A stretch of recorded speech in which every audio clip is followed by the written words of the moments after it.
Alors aujourd'hui, j'aimerais vous parler d'une petite chronique du point. Quelle est la stratégie des islamistes? C'est d'abord mépriser nos lois, donc les lois de la France.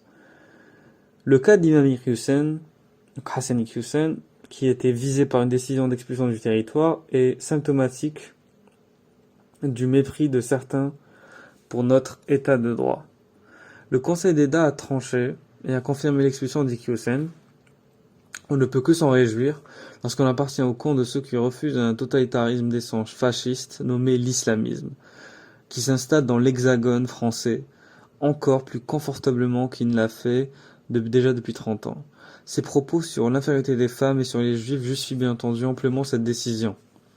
Quant à l'argument baroque de la difficulté à avoir ses proches, il a été écarté avec le bon sens par le constat que ses enfants sont majeurs et qui peuvent lui rendre visite, tout comme son épouse qui peut en outre partir s'installer avec lui. Ce qui s'avère cependant stupéfiant sont les réactions suscitées par cette provisoire conclusion, tant du côté des défenseurs, donc avocate en tête, que de l'intéressé. Comment peut-on sérieusement, sans rougir de ses propos, car d'autres arguments sont mobilisables lorsqu'on défend ce genre de personnes, mettre en cause l'état de droit dans une telle situation, de surcroît dans le contexte actuel de la lutte contre l'islamisme qui attaque, offense quotidiennement la République et constitue le carburant d'actes terroristes sur le territoire français? Comment soutenir une telle position à quelques semaines de ce qui nous démontrera une fois encore la tentative d'assassinat de Salman Rushdie?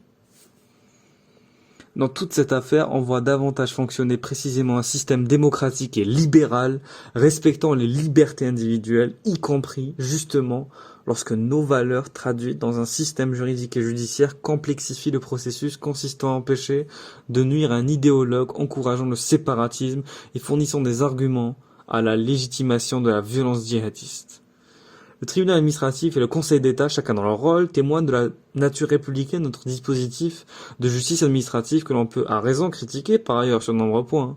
Mais on devrait davantage s'interroger sur les moyens de faciliter la construction et l'application, toujours dans le respect des lois, d'une stratégie de sécurité intérieure dans le refoulement de l'islam politique doit constituer une priorité, je le répète, pour la France. Car enfin, on parle ici d'un homme dont toute la vie et l'œuvre consistèrent à cracher sur la France et son régime politique, tout en ayant profité des facilités et droits qu'il garantit à chacun d'entre nous. Son dossier dans les services de renseignement le prouve abondamment, tout au contraire de ce qui s'avère difficile à admettre, particulièrement lorsqu'on est une femme, lorsqu'on est juif, c'est qu'un tel personnage puisse nuire aussi longtemps, avec la plus absolue mauvaise foi sans risquer de sanction.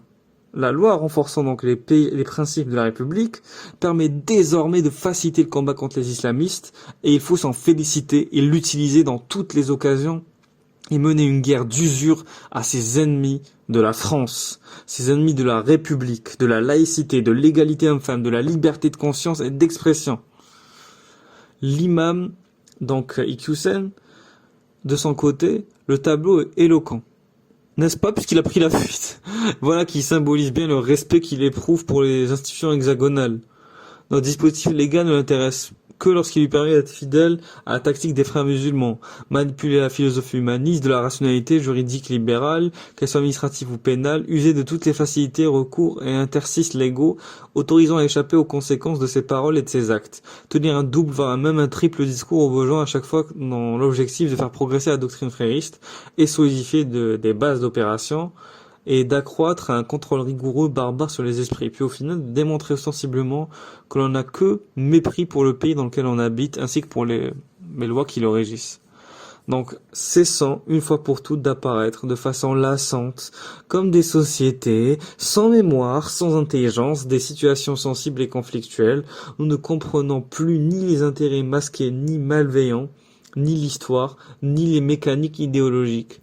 Nous ne savons donc plus évaluer les menaces, identifier l'ennemi, comprendre comment il fonctionne, puisque ça semble être devenu un défi insurmontable. C'est un préalable d'y remédier, pour vaincre les formes contemporaines et authentiques tentatives de domination. Voilà, de quelle que soit la doctrine politique ou religieuse qui viendrait s'imposer actuellement. Merci de m'avoir écouté. Votre avis en commentaire. À bientôt.